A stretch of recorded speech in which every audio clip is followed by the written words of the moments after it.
প্রিয় শিক্ষার্থীবৃন্দ, আশা রাখি সবাই এই দুর্যোগ সময়ে বাসায় আছো, সকলে বাবা মার সাথে সুস্থভাবে আছো সেই কামনাই করি এবং তোমাদের সকলকে বর্ণমালা আদর্শ উচ্চ বিদ্যালয় কলেজের অনলাইন ক্লাসে স্বাগতম জানাচ্ছি। আমি সঞ্জিত কুমার সাহা। আমি তোমাদের আজকে নবম শ্রেণীর গণিত বিষয়ের উপর পাঠদান করব। আমরা এই অধ্যায়টার উপর যে অধ্যায়টা নিয়ে আলোচনা করব সেই অধ্যায়টার উপর আমরা আগেও একটা আলোচনা করেছি, একদিন পড়ানো হয়েছে। আজকের যে বিষয়টা সেই বিষয়টা হলো 11.1 এবং এই চ্যাপ্টারটার নাম হলো অনুপাত ও সমানুপাত। অনুপাত কি, সমানুপাত কি, এই বিষয়গুলো আমরা গত ক্লাসে সুন্দরভাবে দেখিয়ে দিয়েছি। আজকের ক্লাসটা হবে তোমাদের বইয়ের যে 10 নম্বর অঙ্ক দেওয়া আছে সেই অঙ্কটার উপর এবং এই অঙ্ক থেকে কিভাবে আমরা বাকি অঙ্কগুলো করতে পারি সেই বিষয়টা। এখন দেখো, তাহলে এইখানে আমাদের দেওয়া আছে x = 4ab / a+b হলে দেখাও যে x + 2ac / x - 2ac plus x + 2b / x - 2b = 2। এইটা আমাদের প্রমাণ করতে হবে, এইটা = 2 প্রমাণ করতে হবে। যদি আমরা প্রমাণ করতে চাই তাহলে আমাদের এই বিষয়টা থেকে নিয়ে আসতে হবে। কোন বিষয়টা থেকে? এই বিষয়টা থেকে আমাদেরকে নিয়ে আসতে হবে। যদি এই বিষয়টা থেকে আমাদের নিয়ে আসতে হয় তাহলে কিভাবে নিয়ে আসবো? তাহলে এটাকে যদি আমরা সমাধান করি তাহলে দেওয়া আছে x = 4ab / a+b। এখন আমরা উভয় পক্ষকে 2a দ্বারা ভাগ করব, = 4ab / 2ac × a+b। a কাটা, এটা কাটলে 2, এখানে ব্র্যাকেটে লিখে নিতে পারো 2ac দ্বারা ভাগ করে তাহলে রইল কি x / 2ac = 2b / a+b। এখন তোমাদের মনে হয়তো একটা প্রশ্ন জেগেছে যে স্যার আপনি এখানে 2ac দ্বারা ভাগ করলেন কেন? আপনি এটা কীভাবে বুঝলেন যে এখানে আমাকে 2ac দ্বারাই ভাগ করতে হবে কি, তাই না? এটা বোঝার একটা উপায় আছে, সেটা হলো এইখানে যে আমাদের রাশিটা দেওয়া আছে এই রাশিটা থেকে আমাকে চিন্তা করতে হবে এইখানে কি রাশি আছে। যদি এখানে 2a থাকে তাহলে 2a দ্বারা ভাগ করব, এখানে যদি 3a থাকে তাহলে 3a দ্বারা ভাগ করব, এখানে যদি 5a থাকে তাহলে 5a দ্বারা ভাগ করব। এখন এখানে যেই রাশিটাই থাকুক ওই ধরনের রাশি দ্বারাই ভাগ করতে হবে। তাহলে ভাগ করলে যদি আমরা এটাকে যোজন বিয়োজন করি তাহলে কিন্তু আমাদের এই রাশিটা চলে আসবে, সেজন্যই আমরা 2a দ্বারা ভাগ করেছি।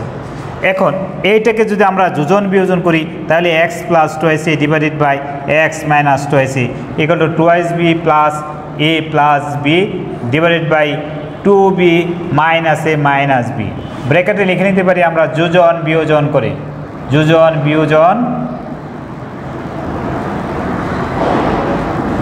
অর্থাৎ লবের সাথে হর একবার যোগ করতে হবে, আবার লব থেকে হরটাকে বিয়োগ করতে হবে। যদি এইটা হয় তাহলে এইটা হবে যোজন বিয়োজন প্রক্রিয়া। এখন যোজন বিয়োজন করার পরে সুতরাং x + 2ac / x - 2ac = 3b + a / b - a থাকে। অর্থাৎ এখানে দুইটা b থেকে যদি একটা b চলে যায় তাহলে আমাদের একটা b থাকে আর মাইনাসে মাইনাসে, তাহলে কার মান পেলাম? এই রাশিটার মান পেলাম। এখন আবার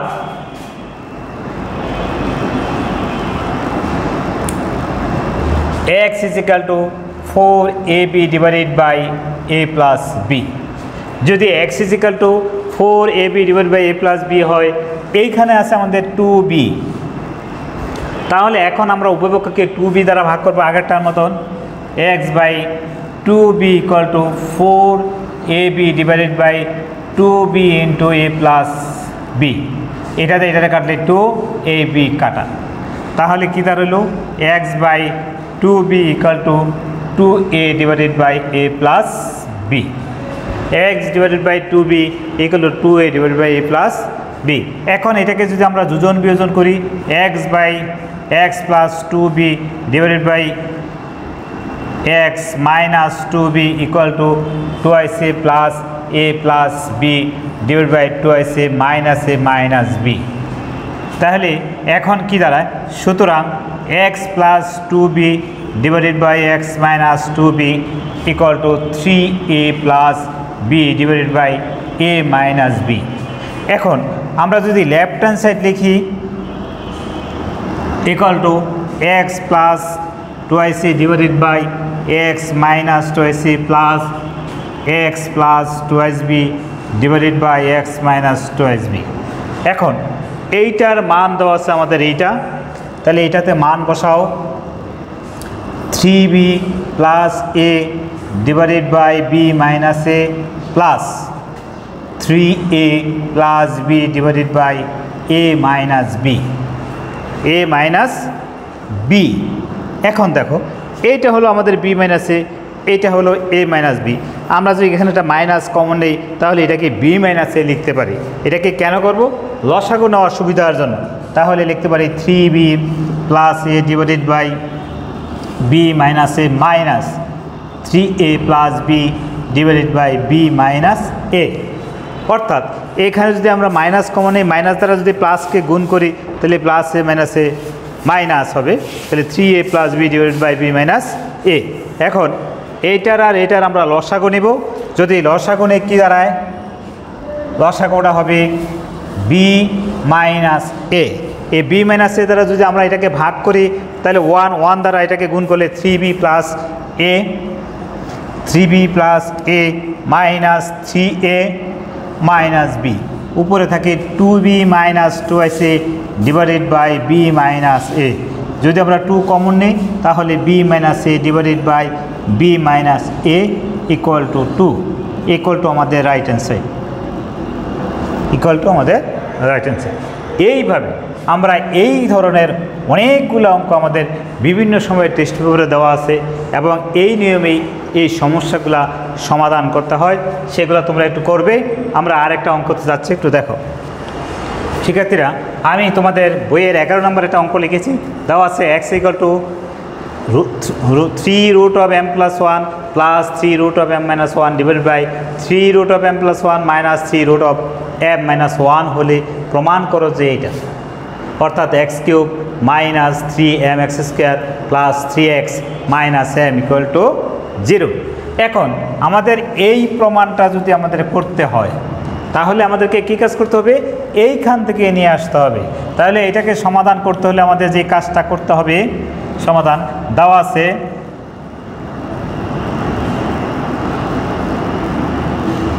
x is equal to 3 root of m plus 1 plus 3 root of m minus 1 divided by 3 root of m plus 1 minus 3 root of m minus 1। এখন এইটার এই এক্সের নিচে মনে মনে একটা 1 আছে, এক্সের নিচে মনে মনে একটা 1 আছে। যদি এক্সের নিচে 1 থাকে, এখন এইটাকে আমরা যোজন বিয়োজন করব, তাহলে x plus 1 divided by x minus 1 equal to 3 root of m plus 1 plus 3 root of m minus 1 plus 3 root of m plus 1 minus 3 root of m minus 1। এখন আবার 3 root of m plus 1 plus 3 root of m minus 1 minus 3 root of m plus 1 plus 3 root of m minus 1। এখন আমাদের যদি একটু যোগ বিয়োগ করি তাহলে এইটা আর এইটা কাটা যায়, আবার এইটা আর এইটা কাটা দিয়ে দেওয়া যায়।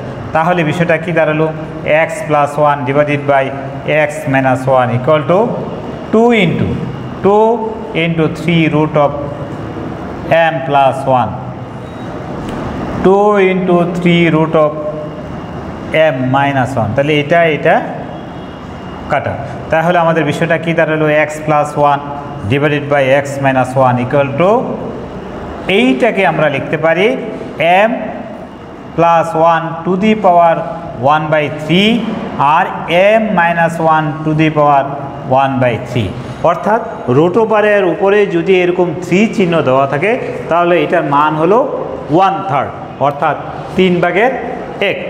এখন এই 1/3টাকে যদি ভেনিশ করতে চাই অর্থাৎ বাদ দিতে চাই তাহলে আমাদেরকে উভয় পক্ষকে কী করতে হবে ঘন করতে হবে অথবা এইখানে যেহেতু আমাদের x³ আছে এটাকে আমাদের x³ আনতে হবে x³ আনার একটি রাস্তা আছে সেটাকে ঘন করা অর্থাৎ যেই ফাংশনটাই আমরা করি না কেন যেই কাজটাই করি না কেন সেটা করতে হবে কোথায় উভয় পক্ষে করতে হবে কোথায় করতে হবে উভয় পক্ষে করতে হবে এখন আমরা যদি উভয় পক্ষকে ঘন করি 1³ divided by x minus 1³ equal to m plus 1 whole to the power 1/3³ divided by m minus 1 whole to the power 1/3³ এখন আমরা জানি a to the power b to the power c equal to কি bc তাহলে এই 1/3 into 3 যদি লেখা হয় অর্থাৎ এরকম 1/3 into যদি 3 হয় তাহলে এই 3 কাটা যায় তাহলে কত থাকে 1 থাকে আর এটাকে আমরা a plus b whole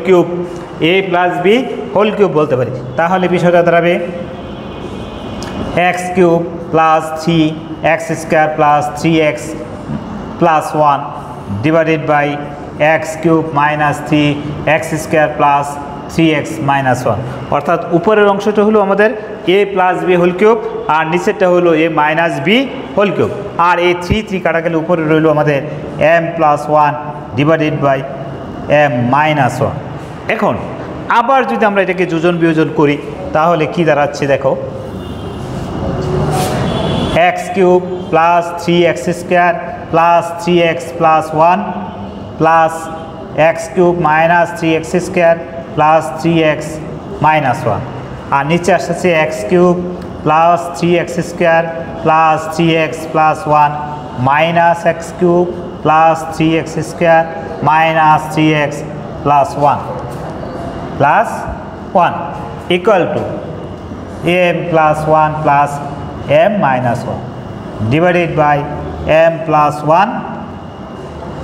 minus m plus 1 অর্থাৎ এখানে আবার পুনরায় যোজন বিয়োজন করে আমরা এখানে একবার লিখতে পারতাম যোজন বিয়োজন করে আবার আমরা এইখানেও লিখতে পারি যোজন বিয়োজন করে তাহলে এই যে রাশিটা আমাদের লেখা হলো এই রাশিটার মধ্যে আমাদের একটু যোগ বিয়োগের কাজ আছে সেই কাজটা করতে হবে যেমন প্লাস 3x² মাইনাস 3x² কাটা যায় আবার এখানে -1 প্লাস 1 কাটা দেওয়া যায় যেমন এখানে প্লাস x³ মাইনাস x³ কাটা দেওয়া যায় প্লাস 3x মাইনাস 3x কাটা দেওয়া যায় তাহলে উপরের অংশটা আমাদের কি থাকে দেখি আমরা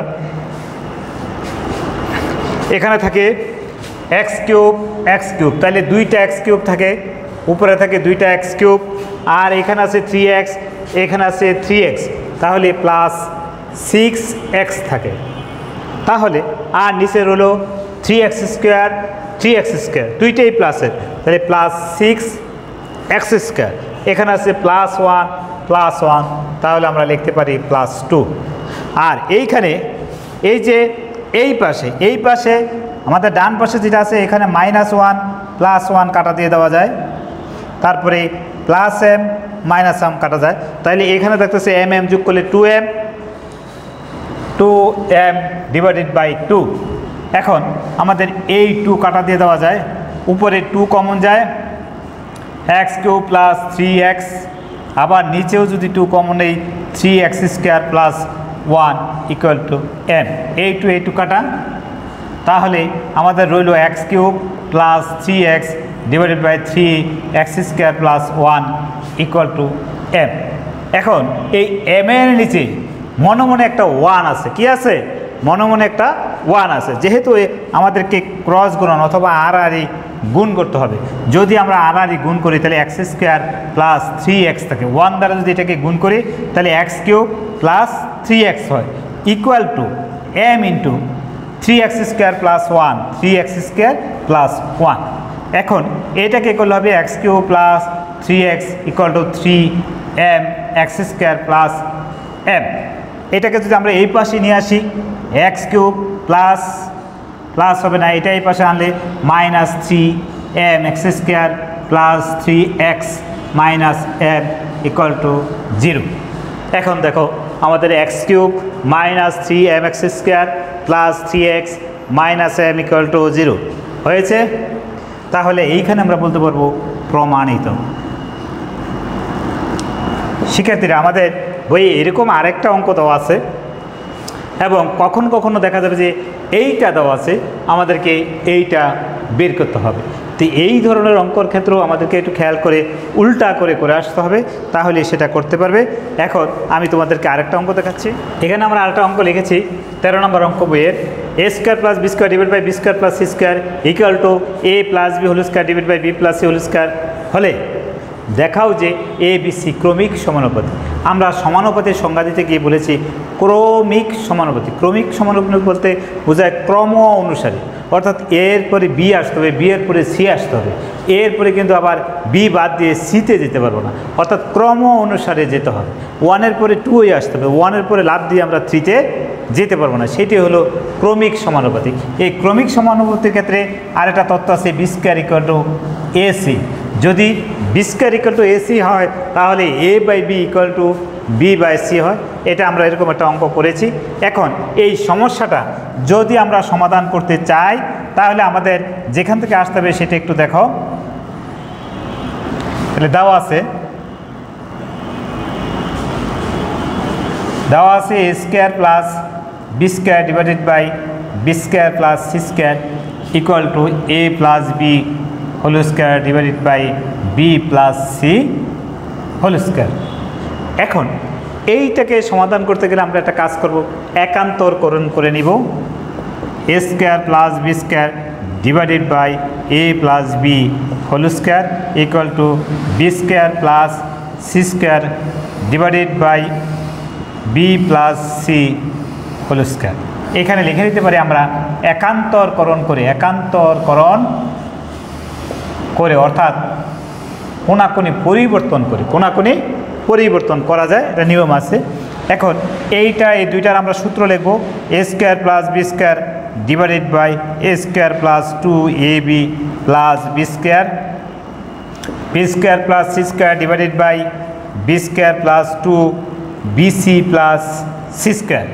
এখন আমরা যদি এখন একটা পৃষ্ঠা এরকম আছে, এটাকে যদি উল্টে দিই তাহলে কি লব হরে আসবে, হর লবে যাবে। এটাকে বলা হয় বিপরীতকরণ করে a square plus 2ab plus B square divided by A square plus B square equal to B square plus 2bc plus C square divided by B square plus C square.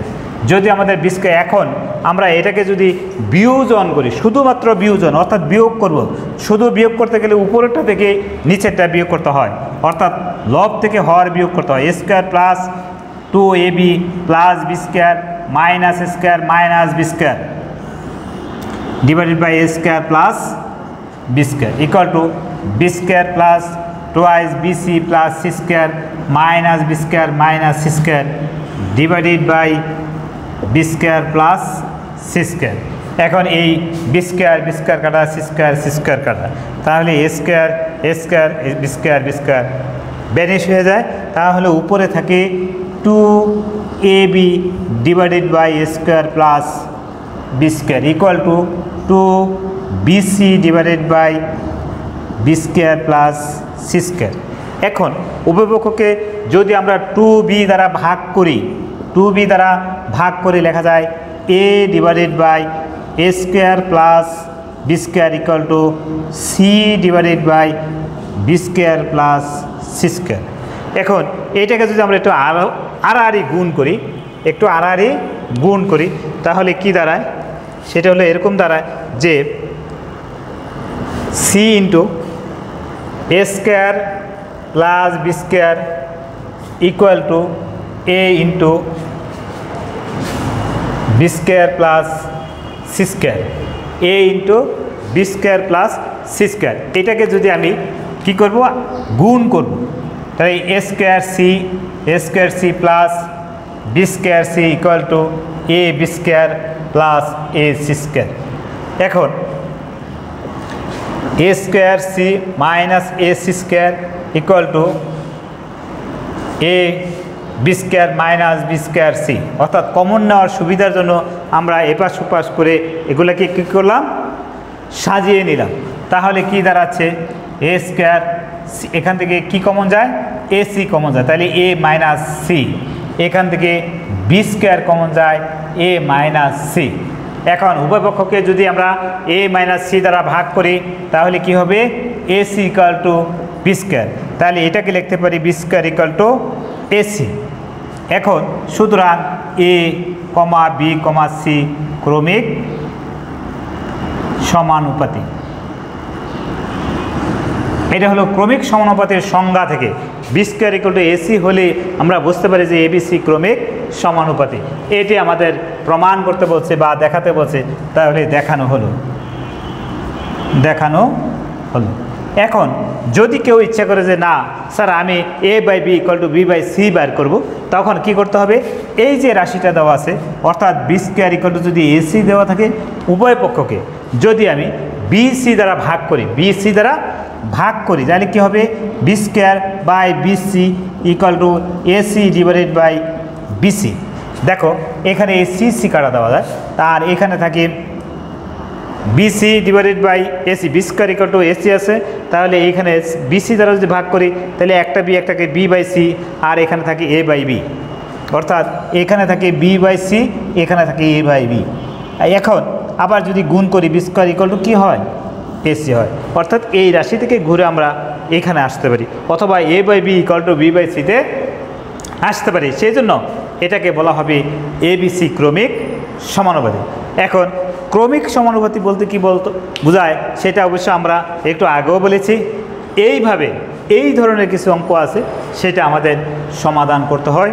এই নিয়মগুলো তোমরা এইভাবে আশা রাখি পরের অঙ্কগুলো সমাধান করার চেষ্টা করবে। শিক্ষার্থীরা, আমি তোমাদের বইয়ের 16 নম্বর অঙ্কটা লিখেছি, বলছে এত ইকুয়াল টু এত ইকুয়াল টু এত হলে প্রমাণ করো যে a equal to b equal to c. এবং এখানে একটা শর্ত দেওয়া আছে, a plus b plus c is not equivalent of 0। যদি এইটা হয় তাহলে আমাদের এই যে উদ্দীপকের যে অংশটুকু, এই অংশটুকু থেকে আমাদের সমাধান অঙ্কে আসতে হবে। তাহলে সমাধান দেওয়া আছে a plus b minus c divided by a plus b equal to b plus c minus a divided by b plus c equal to c plus a minus b divided by c plus a। এখন এই অংশ থেকে যদি এই অংশ minus করি তাহলে অঙ্কটা হয়ে যায়, অর্থাৎ তাহলে আমাদের শুধুমাত্র বিয়োজন করতে হবে a plus b minus c minus a minus b divided by a plus b, b plus c minus a minus b minus c divided by b plus c equal to c plus a minus b minus c minus a divided by c plus a। এখানে লিখে নিতে পারি আমরা বিয়োজন করে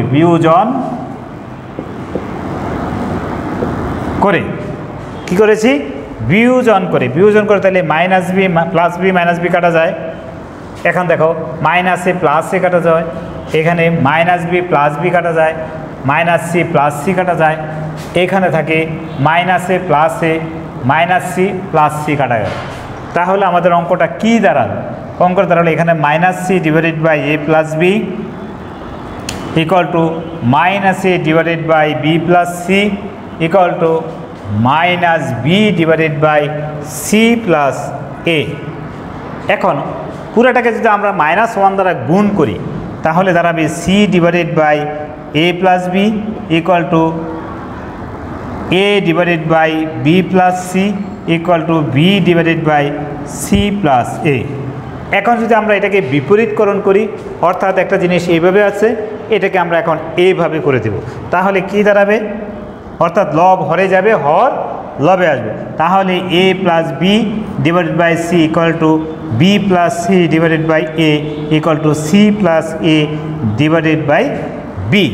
এখন এই রাশিটাকে যদি আমরা যোজন করি, a plus b plus c divided by c equal to b plus c plus a divided by a equal to c plus a plus b divided by b. যদি আমাদের এইটাই হয়, এখন আমাদের একটা শর্ত দেওয়া ছিল a plus b plus c is not equivalent of g. যদি তাই হয়, এবং এই নট ইকুইভ্যালেন্ট অফ জি বলার অর্থ হলো এটা একটা ধ্রুবরাশি, এটার শূন্যের সমান নয়। তাহলে যেহেতু শূন্যের সমান নয় যে কোনো একটা রাশি, এই রাশিকে সামথিং সবগুলা এক, অর্থাৎ a plus b plus c, b plus c plus a, c plus a plus b সবগুলা সমান। সেজন্য আমরা কি করতে পারি, a plus b plus c দ্বারা ভাগ করব। ভাগ করলে কি দাঁড়াবে, 1/c equal to 1/a equal to 1/b। এখন এইটাকে যদি আবার বিপরীতকরণ করে দেই তাহলে লিখতে পারি c equal to a equal two b, সুতরাং a equal two b equal to c। এইটাই বলছে আমাদের প্রমাণ করো। তাহলে আমাদের প্রমাণিত হয়ে গেল। এরকম আমাদের বইয়ে আরও কিছু অঙ্ক দেওয়া আছে, সেই অঙ্কগুলো তোমরা এইভাবে সমাধান করবে এবং এই অঙ্কগুলো খুব মনোযোগ সহকারে সমস্যাগুলো সমাধান করার চেষ্টা করবে। তোমরা আশা রাখি এই অঙ্কটাও বুঝতে পেরেছ। যদি কেউ মনে করো যে আমার এই জায়গায় কি সমস্যা হচ্ছে, তোমাদের যে বার্ষিক কার্যক্রমের বইটা দেওয়া আছে সেইখানে আমাদের যারা আমরা এখানে ক্লাস নেই প্রত্যেকেরই ফোন নাম্বার দেওয়া আছে। তোমরা যে কোনো ক্লাস না বুঝে থাকো তাহলে ওই স্যারদের সাথে ফোনের মাধ্যমে যোগাযোগ করে এই সমস্যাগুলা কোথায় আটকেছো সেই সমস্যাগুলো সমাধান করবে। আমার ক্ষেত্রে হলে তো করবেই, সেক্ষেত্রে কোনো বাধা নেই। ঠিক আছে শিক্ষার্থীরা, আর সবাই বাবা মাকে সহযোগিতা করবে এই দুঃসময়ে এবং বাসায় থাকবে, মনোযোগ সহকারে পড়াশোনা করবে। এই বলে আজকে এখানেই শেষ করছি।